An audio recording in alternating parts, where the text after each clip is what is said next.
RDSP registered disability savings plan.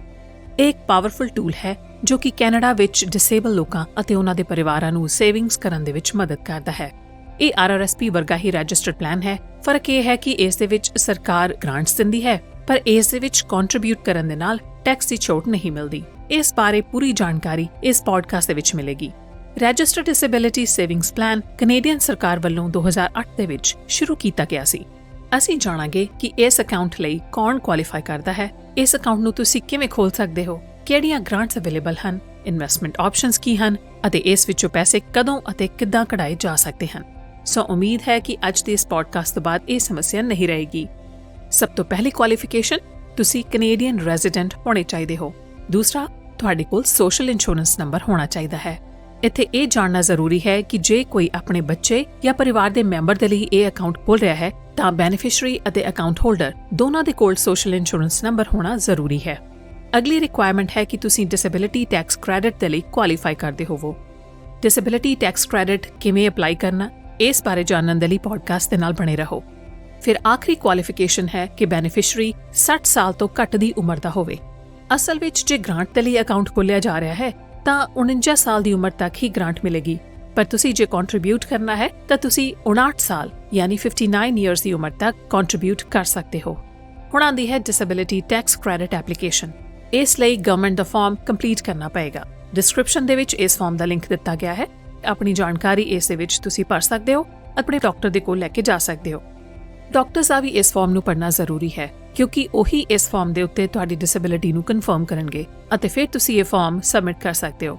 ਜਦੋਂ ਤੁਹਾਨੂੰ confirmation ਦੀ ਚਿੱਠੀ ਆ ਜਾਏ, ਫਿਰ ਤੁਸੀਂ ਆਪਣੇ ਬੈਂਕ ਜਾਂ ਕ੍ਰੈਡਿਟ ਯੂਨੀਅਨ ਦੇ ਕੋਲ ਜਾ ਕੇ RDSP ਅਕਾਊਂਟ ਖੋਲ੍ਹ ਸਕਦੇ ਹੋ। ਜੋ RDSP ਅਕਾਊਂਟ ਖੋਲ੍ਹਦਾ ਹੈ ਉਸ ਨੂੰ ਹੋਲਡਰ ਕਹਿੰਦੇ ਹਨ, ਜਿਸ ਵਿੱਚ ਉਹ ਆਪ ਵੀ ਬੈਨੀਫੀਸ਼ੀਅਰੀ ਹੋ ਸਕਦਾ ਹੈ ਜਾਂ ਫਿਰ ਉਹ ਇਹ ਅਕਾਊਂਟ ਆਪਣੇ ਪਰਿਵਾਰ ਦੇ ਮੈਂਬਰ ਲਈ ਵੀ ਖੋਲ੍ਹ ਸਕਦੇ ਹਨ, ਜਿਸ ਦੇ ਵਿੱਚ ਪਰਿਵਾਰ ਦਾ ਮੈਂਬਰ ਬੈਨੀਫੀਸ਼ੀਅਰੀ ਹੋਏਗਾ। ਉਦਾਹਰਨ ਦੇ ਤੌਰ ਤੇ ਜਿਵੇਂ ਬੱਚਿਆਂ ਦੇ ਲਈ RESP ਖੋਲ੍ਹੀ ਜਾਂਦੀ ਹੈ, ਉਸੇ ਤਰ੍ਹਾਂ ਹੀ ਮਾਂ-ਬਾਪ ਆਪਣੇ ਬੱਚੇ ਦੇ ਲਈ RDSP ਅਕਾਊਂਟ ਵੀ ਖੋਲ੍ਹ ਸਕਦੇ ਹਨ। ਜੇ ਬੈਨੀਫੀਸ਼ੀਅਰੀ ਮਾਈਨਰ ਹੈ, ਨਾਬਾਲਿਗ ਹੈ, ਤਾਂ ਉਸਦੇ ਮਾਤਾ-ਪਿਤਾ ਜਾਂ ਲੀਗਲ ਗਾਰਡੀਅਨ ਉਹਨਾਂ ਲਈ ਇਹ ਅਕਾਊਂਟ ਖੋਲ੍ਹ ਸਕਦੇ ਹਨ, ਜਾਂ ਫਿਰ ਇੱਕ ਬਾਲਿਗ ਇਨਸਾਨ ਜੋ ਕਿ ਆਪਣੇ ਫਾਈਨੈਂਸਿਸ ਦਾ ਖਿਆਲ ਨਹੀਂ ਰੱਖ ਸਕਦਾ, ਉਸ ਦੇ ਲਈ ਵੀ ਉਸੇ ਪੇਰੈਂਟਸ ਜਾਂ ਫਿਰ ਲੀਗਲ ਗਾਰਡੀਅਨ ਇਹ ਅਕਾਊਂਟ ਖੋਲ੍ਹ ਸਕਦੇ ਹਨ। ਅਕਾਊਂਟ ਹੋਲਡਰ ਅਕਾਊਂਟ ਖੋਲ੍ਹਦਾ ਹੈ ਤੇ ਇਸ ਦੇ ਵਿੱਚ ਕੰਟਰੀਬਿਊਟ ਕਰਦਾ ਹੈ ਬੈਨੀਫੀਸ਼ੀਅਰੀ ਦੇ ਫਾਇਦੇ ਦੇ ਲਈ, ਜਾਂ ਅਥਾਰਟੀ ਦਿੰਦਾ ਹੈ ਕਿਸੇ ਹੋਰ ਨੂੰ ਇਸ ਦੇ ਵਿੱਚ ਕੰਟਰੀਬਿਊਟ ਕਰਨ ਦੇ ਲਈ। ਅਕਾਊਂਟ ਹੋਲਡਰ ਕੌਣ ਹੋ ਸਕਦਾ ਹੈ? ਬੈਨੀਫੀਸ਼ੀਅਰੀ ਖੁਦ, ਲੀਗਲ ਪੇਰੈਂਟ, ਸਿਬਲਿੰਗ ਯਾਨੀ ਕਿ ਭੈਣ-ਭਰਾ, ਪਬਲਿਕ ਡਿਪਾਰਟਮੈਂਟ ਏਜੰਸੀ ਜਾਂ ਇੰਸਟੀਟਿਊਟ ਜੋ ਲੀਗਲੀ ਆਥੋਰਾਈਜ਼ਡ ਹੈ ਉਸ ਬੈਨੀਫੀਸ਼ੀਅਰੀ ਦੇ ਬਿਹਾਫ ਦੇ ਉੱਤੇ ਕੰਮ ਕਰਨ ਦੇ ਲਈ, ਸਪਾਊਸ ਯਾਨੀ ਪਤੀ ਜਾਂ ਪਤਨੀ, ਜਾਂ ਫਿਰ ਕਾਮਨ ਲਾ ਪਾਰਟਨਰ। ਜੋ ਅਕਾਊਂਟ ਦੇ ਵਿੱਚ ਪੈਸੇ ਪਾਉਂਦਾ ਹੈ ਜਾਂ ਕੰਟਰੀਬਿਊਟ ਕਰਦਾ ਹੈ ਉਸ ਨੂੰ ਕੰਟਰੀਬਿਊਟਰ ਕਹਿ ਸਕਦੇ ਹਨ। ਉਦਾਹਰਨ ਦੇ ਤੌਰ ਤੇ ਜੇ ਦਾਦਾ-ਦਾਦੀ ਕੰਟਰੀਬਿਊਟ ਕਰਨਾ ਚਾਹੁੰਦੇ ਹਨ ਅਤੇ ਮਾਤਾ-ਪਿਤਾ ਅਕਾਊਂਟ ਦੇ ਹੋਲਡਰ ਹਨ ਤਾਂ ਦਾਦਾ-ਦਾਦੀ ਕੰਟਰੀਬਿਊਟਰ ਹੋਣਗੇ ਅਤੇ ਉਹਨਾਂ ਨੂੰ ਪੇਰੈਂਟਸ ਦੀ ਸਹਿਮਤੀ ਚਾਹੀਦੀ ਹੋਏਗੀ ਕੰਟਰੀਬਿਊਟ ਕਰਨ ਦੇ ਲਈ। ਫਿਰ ਸਵਾਲ ਆਉਂਦਾ ਹੈ ਕਿ ਇਸ ਦੇ ਵਿੱਚ ਕਿੰਨਾ ਕੰਟਰੀਬਿਊਟ ਕੀਤਾ ਜਾ ਸਕਦਾ ਹੈ। ਵੱਧ ਤੋਂ ਵੱਧ $2 ਲੱਖ ਕੰਟਰੀਬਿਊਸ਼ਨ ਇਸ ਦੇ ਵਿੱਚ ਅਲਾਉਡ ਹੈ। ਇੱਕ ਸਾਲ ਦੇ ਵਿੱਚ ਕਿੰਨਾ ਕੰਟਰੀਬਿਊਟ ਕੀਤਾ ਜਾਵੇ ਇਸ ਦੀ ਕੋਈ ਸੀਮਾ ਨਹੀਂ ਹੈ, ਪਰ ਗ੍ਰਾਂਟਸ ਨੂੰ ਬਿਹਤਰ ਤਰੀਕੇ ਦੇ ਨਾਲ ਲੈਣ ਦੇ ਲਈ ਕੰਟਰੀਬਿਊਸ਼ਨ ਨੂੰ ਵੱਖਰੇ-ਵੱਖਰੇ ਸਾਲਾਂ ਦੇ ਵਿੱਚ ਵੰਡਿਆ ਜਾਂਦਾ ਹੈ। ਹੁਣ ਜਾਣਦੇ ਹਾਂ ਗ੍ਰਾਂਟਸ ਦੇ ਬਾਰੇ। CDSG Canadian disability savings grant. ਇੱਕ ਬੈਨੀਫੀਸ਼ੀਅਰੀ ਆਪਣੀ ਲਾਈਫ ਟਾਈਮ ਦੇ ਵਿੱਚ ਵੱਧ ਤੋਂ ਵੱਧ 70,000 ਤੱਕ ਦੀ ਗ੍ਰਾਂਟ ਲੈ ਸਕਦਾ ਹੈ। ਇੱਕ ਸਾਲ ਦੇ ਵਿੱਚ ਸਰਕਾਰ 3500 ਤੱਕ ਦੀ ਗ੍ਰਾਂਟ ਦਿੰਦੀ ਹੈ। ਜੇ ਪਿਛਲੇ ਸਾਲਾਂ ਨੂੰ ਕੈਚਅਪ ਕਰਨਾ ਹੋਵੇ ਤਾਂ ਵੱਧ ਤੋਂ ਵੱਧ ਇੱਕ ਸਾਲ ਦੇ ਵਿੱਚ 10,500 ਤੱਕ ਦੀ ਗ੍ਰਾਂਟ ਮਿਲ ਸਕਦੀ ਹੈ। ਇਹ ਗ੍ਰਾਂਟ ਸਾਲਾਨਾ ਇਨਕਮ ਉੱਤੇ ਆਧਾਰਿਤ ਹੁੰਦੀ ਹੈ, ਯਾਨੀ ਜ਼ਿਆਦਾ ਇਨਕਮ ਹੋਣ ਤੇ ਗ੍ਰਾਂਟ ਘੱਟ ਮਿਲੇਗੀ। ਜੇ ਬੈਨੀਫੀਸ਼ੀਅਰੀ ਮਾਈਨਰ ਹੈ ਤਾਂ ਮਾਤਾ-ਪਿਤਾ ਦੀ ਇਨਕਮ ਦੇ ਬੇਸ ਉੱਤੇ ਕੈਲਕੂਲੇਟ ਹੁੰਦੀ ਹੈ, ਅਤੇ ਜੇ ਬੈਨੀਫੀਸ਼ੀਅਰੀ ਬਾਲਿਗ ਹੈ ਤਾਂ ਉਸੇ ਆਪਣੀ ਇਨਕਮ ਦੇ ਮੁਤਾਬਿਕ ਗ੍ਰਾਂਟ ਮਿਲਦੀ ਹੈ। ਇਸ ਲਈ ਜ਼ਰੂਰੀ ਹੈ ਕਿ CRA ਦੇ ਕੋਲ ਤੁਹਾਡੀ ਇਨਕਮ ਦੀ ਜਾਣਕਾਰੀ ਹੋਵੇ।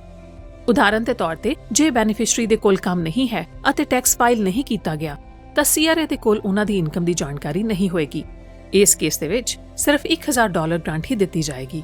ਸੋ ਜ਼ਰੂਰੀ ਹੈ ਕਿ ਟੈਕਸ ਫਾਈਲ ਕੀਤਾ ਜਾਏ ਅਤੇ CRA ਦੇ ਕੋਲ ਇਸ ਦੀ ਜਾਣਕਾਰੀ ਹੋਵੇ। ਫਿਰ ਆਉਂਦਾ ਹੈ CDSP Canadian disability savings bond. CDSP ਦੇ ਲਈ ਕੰਟਰੀਬਿਊਸ਼ਨ ਦੀ ਲੋੜ ਨਹੀਂ ਹੁੰਦੀ। ਇਹ ਸਿਰਫ ਇਨਕਮ ਦੇ ਬੇਸ ਹੁੰਦਾ ਹੈ। ਇੱਕ ਲਿਮਿਟ ਦੀ ਇਨਕਮ ਤੋਂ ਬਾਅਦ ਇਹ ਬੌਂਡ ਨਹੀਂ ਮਿਲਦਾ। 2024 ਦੇ ਵਿੱਚ CDSG ਦੇ ਲਈ ਇਨਕਮ ਲਿਮਿਟਸ $1,11,733 ਹੈ, ਜਿਸ ਦੇ ਵਿੱਚ ਪਹਿਲੇ $500 ਕੰਟਰੀਬਿਊਟ ਕਰਨ ਤੇ ਸਰਕਾਰ 300% ਤੱਕ ਮੈਚ ਕਰਦੀ ਹੈ ਅਤੇ ਉਸ ਤੋਂ ਬਾਅਦ ਅਗਲੇ $1000 ਨੂੰ 200% ਦੀ ਮੈਚਿੰਗ ਮਿਲਦੀ ਹੈ ਤੇ ਕੁੱਲ ਮਿਲਾ ਕੇ ਗ੍ਰਾਂਟ 3500 ਦੀ ਹੋ ਜਾਂਦੀ ਹੈ। ਉਸੇ ਤਰ੍ਹਾਂ ਹੀ $1,11,733 ਤੋਂ ਉੱਪਰ ਦੀ ਇਨਕਮ ਦੇ ਲਈ ਪਹਿਲੇ $1000 ਦੀ ਕੰਟਰੀਬਿਊਸ਼ਨ ਤੇ 100% ਮੈਚ ਕੀਤੇ ਜਾਣ ਤੋਂ ਬਾਅਦ 1000 ਦੀ ਗ੍ਰਾਂਟ ਮਿਲਦੀ ਹੈ। ਇਸੇ ਤਰ੍ਹਾਂ ਹੀ CDSP ਦੇ ਲਈ $36,502 ਤੱਕ ਦੀ ਇਨਕਮ ਲਈ $1000 ਦਾ ਬੌਂਡ ਮਿਲਦਾ ਹੈ। ਜੇ ਤੁਹਾਡੀ ਇਨਕਮ 36,502 ਤੋਂ ਲੈ ਕੇ 55,867 ਦੇ ਵਿਚਕਾਰ ਪੈਂਦੀ ਹੈ ਤਾਂ $1000 ਦਾ ਬੌਂਡ ਪ੍ਰੋਰੇਟਡ ਬੇਸ ਤੇ ਘਟ ਜਾਏਗਾ। 55,867 ਤੋਂ ਉੱਪਰ ਦੀ ਇਨਕਮ ਦੇ ਲਈ ਕੋਈ ਬੌਂਡ ਨਹੀਂ ਮਿਲਦਾ। ਇਸ ਤੋਂ ਇਲਾਵਾ ਜਿਸ ਵੇਲੇ ਤੁਹਾਡੀ ਕੰਟਰੀਬਿਊਸ਼ਨ, ਗ੍ਰਾਂਟ ਅਤੇ ਬੌਂਡ ਮਿਲ ਕੇ ਇਸ ਅਕਾਊਂਟ ਦੇ ਵਿੱਚ ਸ਼ਾਮਿਲ ਹੁੰਦੇ ਹਨ ਤਾਂ ਤੁਸੀਂ ਇਸ ਨੂੰ ਇਨਵੈਸਟ ਕਰਦੇ ਹੋ। ਇਹ ਇਨਵੈਸਟਮੈਂਟ ਗਰੋਥ ਅਕਾਊਂਟ ਦੇ ਵਿੱਚ ਬਹੁਤ ਇਜ਼ਾਫਾ ਕਰਦੀ ਹੈ। RDSP ਅਕਾਊਂਟ ਦੇ ਵਿੱਚ ਉਹ ਸਾਰੀਆਂ ਇਨਵੈਸਟਮੈਂਟਸ ਕਰ ਸਕਦੇ ਹੋ ਜੋ ਕਿ ਇੱਕ RRSP ਜਾਂ RESP ਦੇ ਲਈ ਮੌਜੂਦ ਹਨ, ਪਰ ਹਰ ਬੈਂਕ ਦੇ ਕੋਲ ਹਰ ਆਪਸ਼ਨ ਮੌਜੂਦ ਨਹੀਂ ਹੋ ਸਕਦੀ। ਇਸ ਲਈ ਆਪਣੇ ਬੈਂਕ ਜਾਂ ਕ੍ਰੈਡਿਟ ਯੂਨੀਅਨ ਦੇ ਨਾਲ ਸੰਪਰਕ ਜ਼ਰੂਰ ਕਰੋ, ਕਿਉਂਕਿ ਇਹ ਇੱਕ ਲੌਂਗ ਟਰਮ ਅਕਾਊਂਟ ਹੈ ਤਾਂ ਇਸ ਦੇ ਵਿੱਚ ਲੌਂਗ ਟਰਮ ਇਨਵੈਸਟਮੈਂਟ ਕੀਤੀ ਜਾ ਸਕਦੀ ਹੈ। ਇਸ ਦੇ ਕੈਰੀ ਫਾਰਵਰਡ ਰੂਲਸ ਕੀ ਹਨ? ਜਦੋਂ ਤੁਸੀਂ RDSP ਅਕਾਊਂਟ ਖੋਲ੍ਹਦੇ ਹੋ ਤਾਂ ਆਪਣੀ ਕੁਆਲੀਫਿਕੇਸ਼ਨ ਦੇ ਮੁਤਾਬਿਕ ਪਿਛਲੇ 10 ਸਾਲ ਦੀਆਂ ਗ੍ਰਾਂਟਸ ਲੈ ਸਕਦੇ ਹੋ। ਇਹ ਆਧਾਰਿਤ ਹੈ ਤੁਹਾਡੀ ਡਿਸੇਬਿਲਿਟੀ ਟੈਕਸ ਕ੍ਰੈਡਿਟ ਦੀ ਅਪਰੂਵਲ ਡੇਟ ਤੇ ਅਤੇ ਪਿਛਲੀ ਗ੍ਰਾਂਟਸ ਨੂੰ ਕੈਚ ਅਪ ਕਰਨ ਦੇ ਨਾਲ ਬਹੁਤ ਹੀ ਛੇਤੀ ਸੇਵਿੰਗਸ ਨੂੰ ਵਧਾਇਆ ਜਾ ਸਕਦਾ ਹੈ। ਉਦਾਹਰਨ ਦੇ ਤੌਰ ਤੇ ਮੰਨ ਲਓ ਕਿ ਤੁਸੀਂ 2008 ਤੋਂ DTC ਦੇ ਲਈ ਕੁਆਲੀਫਾਈ ਕਰਦੇ ਹੋ, ਪਰ ਤੁਸੀਂ 2021 ਦੇ ਵਿੱਚ RDSP ਅਕਾਊਂਟ ਖੋਲ੍ਹਿਆ ਹੈ।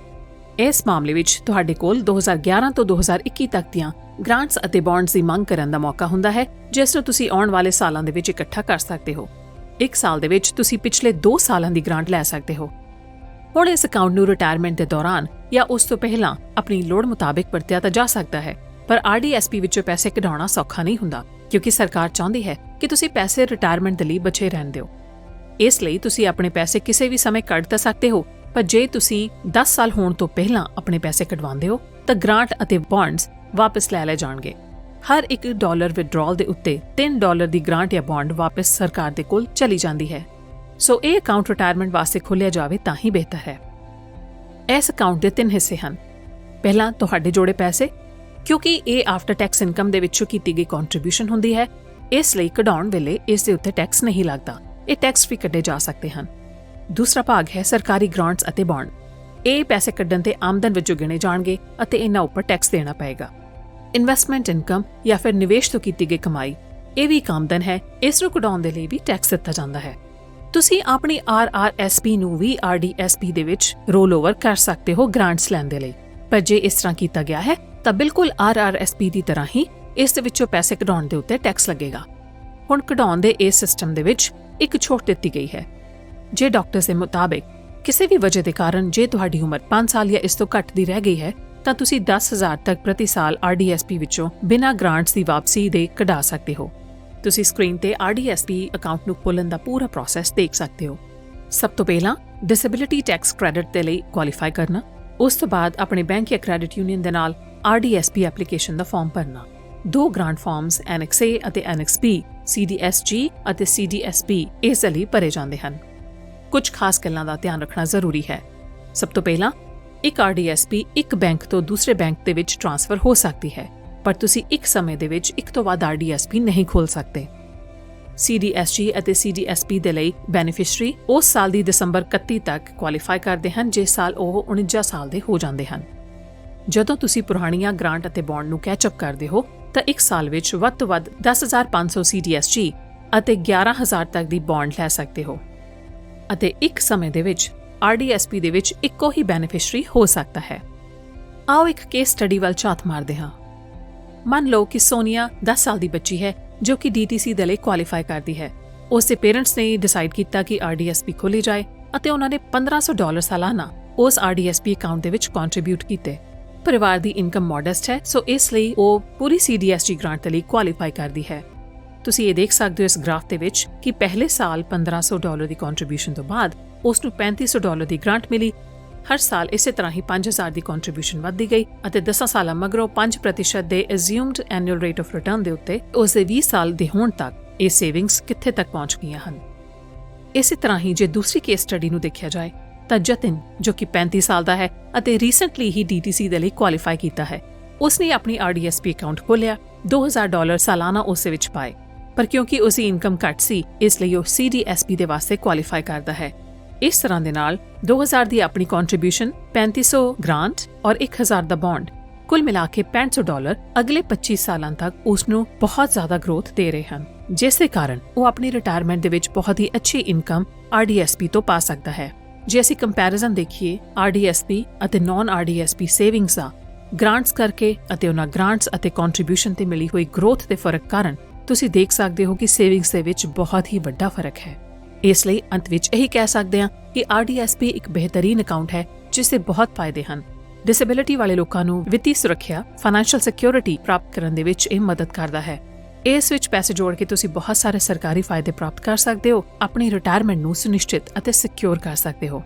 ਉਮੀਦ ਕਰਦੀ ਹਾਂ ਕਿ ਇਹ ਜਾਣਕਾਰੀ ਤੁਹਾਡੇ ਕੰਮ ਆਏਗੀ। ਜੇ ਤੁਹਾਡੇ RDSP ਬਾਰੇ ਕੋਈ ਵੀ ਸਵਾਲ ਹੋਣ ਤਾਂ ਤੁਸੀਂ ਕਮੈਂਟ ਸੈਕਸ਼ਨ ਦੇ ਵਿੱਚ ਲਿਖ ਵੀ ਸਕਦੇ ਹੋ, ਜਾਂ ਫਿਰ ਆਪਣੇ ਬੈਂਕ, ਆਪਣੇ ਫਾਈਨੈਂਸ਼ੀਅਲ ਐਡਵਾਈਜ਼ਰ ਦੇ ਨਾਲ ਗੱਲ ਕਰਕੇ ਉਹਨਾਂ ਦੇ ਕੋਲੋਂ ਵੱਧ ਜਾਣਕਾਰੀ ਵੀ ਲੈ ਸਕਦੇ ਹੋ। ਜੇ ਤੁਸੀਂ ਇਸ ਤਰ੍ਹਾਂ ਦੀਆਂ ਹੋਰ ਫਾਈਨੈਂਸ਼ੀਅਲ ਪੋਡਕਾਸਟ ਸੁਣਨਾ ਚਾਹੁੰਦੇ ਹੋ ਤਾਂ ਸਾਨੂੰ ਜ਼ਰੂਰ ਦੱਸੋ। ਚੈਨਲ ਨੂੰ ਸਬਸਕ੍ਰਾਈਬ ਕਰਨਾ ਨਾ ਭੁੱਲਣਾ। ਤਦ ਤੱਕ ਲਈ ਸਟੇ ਹੈਪੀ, ਸਟੇ ਹੈਲਦੀ।